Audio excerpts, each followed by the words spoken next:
میری شادی کو ابھی چند دن ہی گزرے تھے کہ اتوار کے روز میرا شوہر دوپہر کو کہیں چلا گیا۔ نئی نئی شادی ہوئی تھی، اس لیے میں روز ہی شام کو تیار ہو جاتی تھی۔ آج بھی میں نے خوبصورت سا جوڑا پہنا تھا، تیار بھی ہوئی تھی، لیکن جب میرا شوہر فواد شام کو گھر آیا تو اس کے ہاتھ میں ایک شاپنگ بیگ تھا۔ اس نے وہ شاپنگ بیگ میرے ہاتھ میں تھمایا اور بولا کہ اسے پہن کر تیار ہو جاؤ۔ میں نے حیرت سے فواد کی طرف دیکھا۔ میں نے کہا کہ میں پہلے سے ہی تیار ہوں۔ کہنے لگا کہ جو جوڑا میں ابھی تمہارے لیے لایا ہوں اسے پہنو اور تیار ہو جاؤ۔ میں شاپنگ بیگ لے کر اپنے کمرے میں آ گئی۔ جب میں نے وہ جوڑا دیکھا تو دیکھ کر میری آنکھیں دنگ رہ گئیں۔ وہ تو بہت زیادہ فینسی اور قیمتی قسم کی میکسی تھی۔ میں نے کہا، فواد یہ تو بہت زیادہ فینسی ہے۔ کہنے لگا کہ میرے دوست کے گھر پارٹی ہے، اس لیے جلدی سے تیار ہو جاؤ۔ اتنی قیمتی اور فینسی میکسی لانے کی فواد کو کیا ضرورت تھی؟ میری شادی پر فواد نے بری میں ایک جوڑا بھی نہیں لگایا تھا۔ کہتا تھا کہ میری گنجائش نہیں تھی، اور اب بہرحال میں نے وہ میکسی پہن لی۔ ویسے بھی میں خوبصورت قسم کی لڑکی تھی۔ گرے سلور میکسی نے تو میرے حسن کو چار چاند لگا دیے تھے۔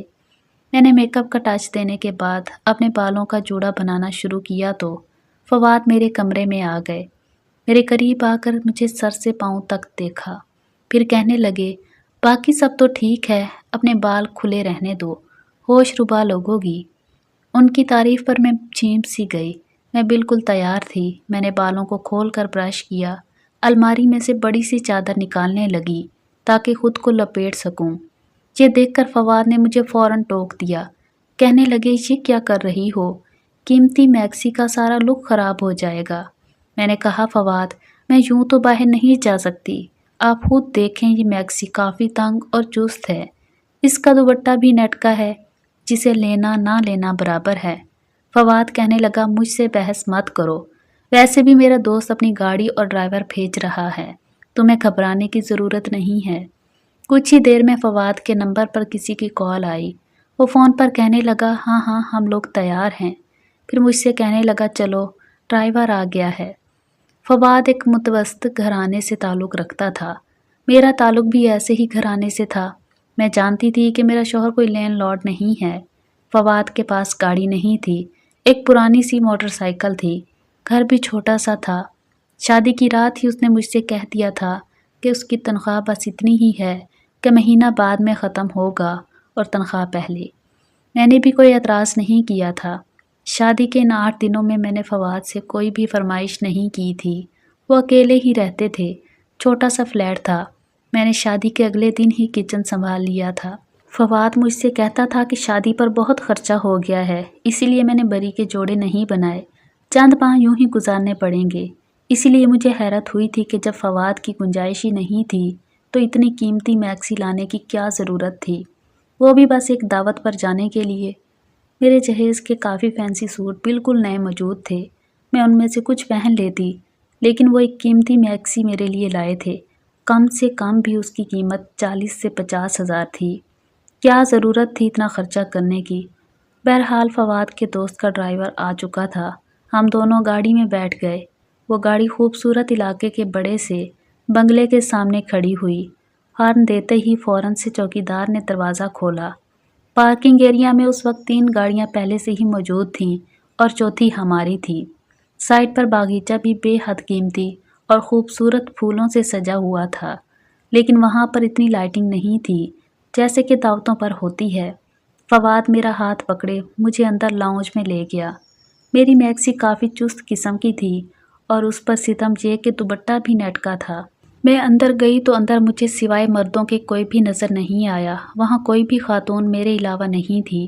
یہ دیکھ کر میں بری طرح سے نروس ہوئی۔ یہ کیسی دعوت تھی جہاں سب مرد ہی مرد تھے، خواتین نہیں؟ اور اگر یہ صرف مردوں کی دعوت تھی تو پھر فواد مجھے یہاں لے کر کیوں آئے تھے؟ ان ہٹے کٹے مردوں کو دیکھ کر میں بالکل فواد کے ساتھ لگ گئی۔ میں نے کہا، فواد یہاں تو کوئی بھی خاتون نہیں ہے۔ وہ کہنے لگے، یہ سب غیر شادی شدہ ہیں تو ظاہر سی بات ہے ان کی بیویاں کہاں سے آ سکتی ہیں۔ مجھے اپنے ساتھ لگائے وہ اپنے دوستوں کے پاس لے گئے۔ مجھے حیرت کا جھٹکا اس وقت لگا جب فواد نے میرا تعارف اپنے دوستوں سے کروایا اور وہ مسافے کے ارادے سے میرے سامنے اپنا ہاتھ بڑھانے لگے۔ میں یہ دیکھ کر پیچھے کو ہٹی تھی۔ یہ کون سا طریقہ تھا؟ پھر مجھے فواد کے دوست کچھ اچھے بھی نہیں لگ رہے تھے۔ عجیب تیز سی نظریں تھیں ان سب کی۔ سب مجھے سر سے پاؤں تک دیکھ رہے تھے۔ ان کی آنکھوں میں ایسی بے باکی تھی کہ مجھے اپنے وجود پر چبھن سی محسوس ہونے لگی۔ میرا دل بہت زیادہ گھبرانے لگا۔ مجھے اس قدر بے چینی لاحق ہونے لگی کہ فوراً سے اس گھر سے باہر نکل جاؤں۔ وہاں اس وقت 5 مرد تھے اور 5 کے ہاتھوں میں کانچ کے گلاسوں میں بھورے رنگ کا مشروب تھا۔ سب کی آنکھیں نہ جانے کس جذبے کے تحت گلابی ہو رہی تھیں۔ ایسا محسوس ہو رہا تھا جیسے نشے کی حالت میں ہوں۔ میں بے تحاشا گھبرائی ہوئی تھی، اسی لیے فواد کے پاس جا کر ان کے پہلو سے لگ گئی۔ میں نے کہا، فواد مجھے یہاں نہیں رکنا، مجھے آپ گھر چھوڑیں۔ کہنے لگے، تمہیں کیا ہو گیا ہے؟ کیا لڑکیاں لڑکوں کی محفلوں میں نہیں جاتی؟ مجھے گھبرانے اور ڈرنے والی لڑکیوں سے سخت چیڑ ہے۔ مجھے با اعتماد لڑکیاں پسند ہیں جو ہر محفل میں جا سکیں اور انجوائے کر سکیں۔ اس لیے یہ ڈرپوک لڑکیوں کی طرح ری ایکٹ کرنا بند کرو۔ یہ کہہ کر انہوں نے مجھے بازو سے پکڑ کر خود سے پیچھے کیا۔ میں تو فواد کا یہ رویہ دیکھ کر ہی تڑپ اٹھی۔ میری آنکھوں میں آنسو بھر آئے۔ اس سے پہلے کہ میں رو دیتی، فواد کا ایک دوست میری جانب بڑھا۔ کہنے لگا، بھابھی آپ کیوں پریشان ہو رہی ہیں؟ میری بیوی دوسرے شہر اپنے میکے رہنے گئی ہے اور باقی سب کنوارے ہیں۔ 1-2 سال رک جائیں، ان سب کی بھی شادیاں ہو جائیں گی تو سب کی بیویاں آ جائیں گی۔ اب اگر ہماری بیویاں نہیں ہیں تو ہم کیا کریں؟ ملنا جلنا چھوڑ دیں؟ ہم نے تو آپ کے لیے بہت اچھے کھانے کا اہتمام کیا ہے۔ اس کا انداز مذاق اڑانے والا تھا۔ پھر وہ فواد سے کہنے لگا، آؤ فواد، ڈرائنگ روم میں چلتے ہیں، کھانا بالکل ریڈی ہے۔ میں فواد کا ہاتھ زور سے پکڑے ڈرائنگ روم کے ٹیبل تک پہنچی، جہاں پر مختلف قسم کے لوازمات بھرے پڑے تھے۔ میں فواد کے ساتھ ٹیبل پر بیٹھ گئی۔ فواد کے باقی دوست بھی سامنے کرسیوں پر بیٹھ گئے۔ اس کا جو دوست میزبان تھا وہ میری پلیٹ میں مختلف قسم کی ڈش ڈال رہا تھا۔ کہہ رہا تھا، بھابھی یہ کھا کر دیکھیں۔ وہ بھی کھا کر دیکھیں۔ کھانا واقعی بہت لذیذ تھا اور مجھے بھوک بھی بہت لگی تھی۔ عجیب بات تھی، جیسے جیسے میں کھانا کھا رہی تھی میری آنکھیں نیند سے بند ہونے لگیں، لیکن میں اپنا ہاتھ بھی نہیں روک پا رہی تھی۔ کھانے کی لذت ہی کچھ ایسی تھی، کھاتے کھاتے مجھے لگا میں یہیں سو جاؤں گی۔ میں نے خمار آلود نظروں سے فواد کی طرف دیکھا، جو اس وقت مجھے ایک کی بجائے 4 نظر آ رہا تھا۔ میں نے کہا، فواد مجھے گھر لے چلو، مجھے نیند آ رہی ہے۔ وہ کہنے لگے، ہاں چلو۔ یہ کہہ کر جیسے ہی میں اپنی کرسی سے کھڑی ہوئی، لڑکھڑاتے ہوئے میں فواد کی باہوں میں گر گئی۔ بس 1 منٹ لگا تھا مجھے اپنے ہوش سے غافل ہوتے۔ صبح جب میری آنکھ کھلی تو میرا سر پوری طرح سے چکرا رہا تھا۔ بمشکل ہی اپنی آنکھیں کھولی تھی۔ میں اپنے کمرے میں موجود تھی، ابھی بھی اسی میکسی میں ملبوس تھی جو اب مجھے اپنے وجود پر بری طرح سے چبھ رہی تھی۔ میں نے بڑی مشکل سے اٹھ کر بیٹھنے کی کوشش کی۔ مجھے لگا جیسے میرا وجود میرا ساتھ نہیں دے رہا۔ میرے پورے وجود میں درد کی ٹھیسیں اٹھ رہی تھیں۔ بمشکل میں نے اپنے دکھتے وجود کو کراؤن سے ٹیک لگا کر بیٹھنے پر مجبور کیا۔ پتہ نہیں کیوں میں چور چور ہو چکی تھی۔ مجھے اپنے اندر ایک عجیب سی کمزوری سی محسوس ہو رہی تھی۔ میں نے دیکھا تو میرا سارا زیور اترا ہوا تھا اور ہاتھوں میں جہاں میں نے چوڑیاں پہنی تھیں وہاں پر خراش اور زخموں کے نشان تھے۔ یہ دیکھ کر مجھے حیرت ہوئی تھی۔ میں ابھی ٹھیک سے ہوش حواس میں بھی نہیں آئی تھی کہ جب فواد ٹرے میں بے تکلف ناشتہ لے کر اندر داخل ہوئے۔ بہت خوش لگ رہے تھے۔ مجھ سے کہنے لگے، دیکھو آج میں تمہارے لیے پوری حلوے کا ناشتہ لایا ہوں۔ میں نے کہا، پتہ نہیں فواد، میرے جسم میں بے تحاشا درد ہے۔ میری بات پر وہ فکر مند ہونے کی بجائے مسکرانے لگا۔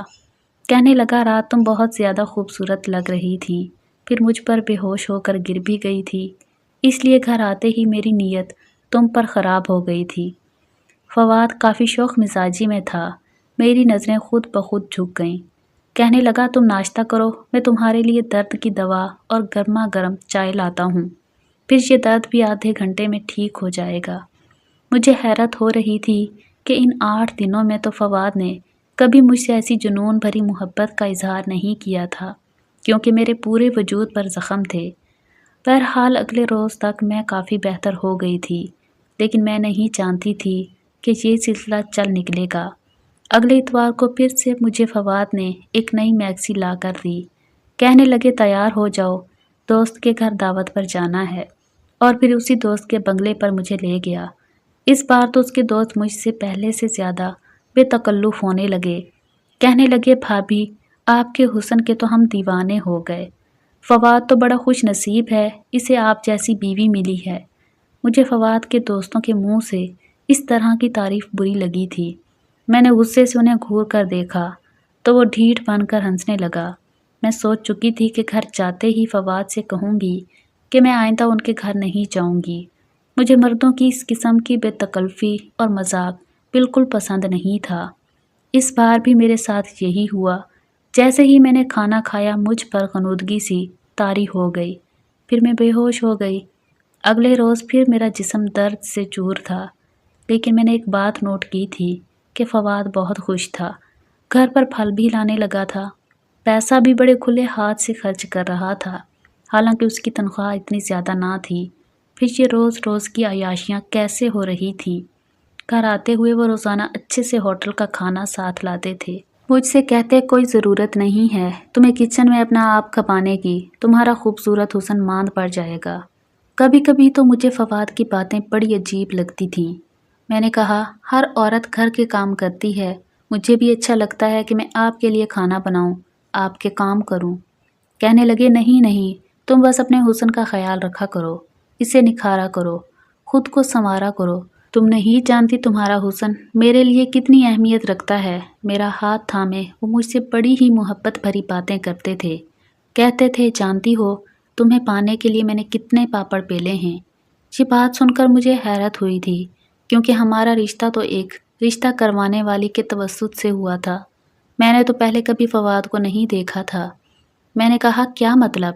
میری بات پر وہ ہنسنے لگے، کہنے لگے میں نے تمہیں ایک شاپنگ مال میں شاپنگ کرتے دیکھا تھا، تمہیں دیکھ کر ہی میں تم پر فدا ہو گیا تھا، وہیں سے میں نے تمہارا پیچھا شروع کر دیا، تمہارا گھر دیکھا، پھر معلوم ہوا کہ تمہاری امی تمہارے لیے رشتہ دیکھ رہی ہیں۔ یقین جانو سمیہ یہ سن کر مجھے بہت ڈر لگا تھا کہ کہیں میں تمہیں کھو نہ دوں۔ کہنے لگے ایک بار میں نے تمہارے گھر سے باہر ایک رشتے والی کو نکلتے دیکھا، پھر میں نے اسے کہا کہ اگر وہ میرا رشتہ تم سے کروا دے تو میں اسے اچھی خاصی رقم دوں گا۔ وہ میری بات مان گئی، یوں میرا رشتہ تم سے ہو گیا۔ میں تو فواد کی بات سن کر حیرت سے آنکھیں پھاڑے اسے دیکھ رہی تھی۔ مجھے نہیں پتا تھا کہ میرا شوہر مجھ سے پہلے سے ہی محبت کرتا تھا، مجھے پانے کے لیے اس نے اتنا سب کچھ کیا تھا۔ میرے دل میں فواد کی اور بھی محبت اور قدر بڑھ گئی تھی، لیکن میں نہیں جانتی تھی کہ سچ کچھ اور ہی تھا۔ اس اتوار کو جب مجھے فواد نے پھر سے قیمتی جوڑا لا کر دیا تو میں نے کہا نہیں فواد، مجھے آپ کے کسی دوست کی دعوت میں نہیں جانا۔ میری بات سن کر ان کے چہرے کے تاثرات ایک دم بدلے تھے، مسکراہٹ غائب ہو گئی، چہرے پر سختی آ گئی۔ کہنے لگے کیا مطلب ہے تمہارا؟ وہ لوگ اتنی چاہت سے تمہیں بلاتے ہیں۔ میں نے کہا نہیں، مجھے نہیں جانا، نہ جانے وہ کیسا کھانا مجھے کھلاتے ہیں، کھاتے ہی مجھے نیند آ جاتی ہے اور صبح میری حالت بہت بری ہوتی ہے۔ دو دن تک تو میں چلنے پھرنے سے قاصر ہو جاتی ہوں، اور پھر وہاں پر صرف مرد ہوتے ہیں، میرا وہاں کیا کام ہے؟ آپ کو جانا ہے، اپنے دوستوں کے ساتھ وقت گزارنا ہے تو آپ جائیں، میں نہیں جاؤں گی۔ یہ کہہ کر میں اپنے بیڈ پر بیٹھ گئی۔ میں نہیں جانتی تھی کہ میرا انکار مجھے اتنا مہنگا پڑ سکتا ہے۔ فواد بہت غصے سے میرے پاس آئے، میرا بازو پکڑ کر بری طرح سے دبوچ لیا۔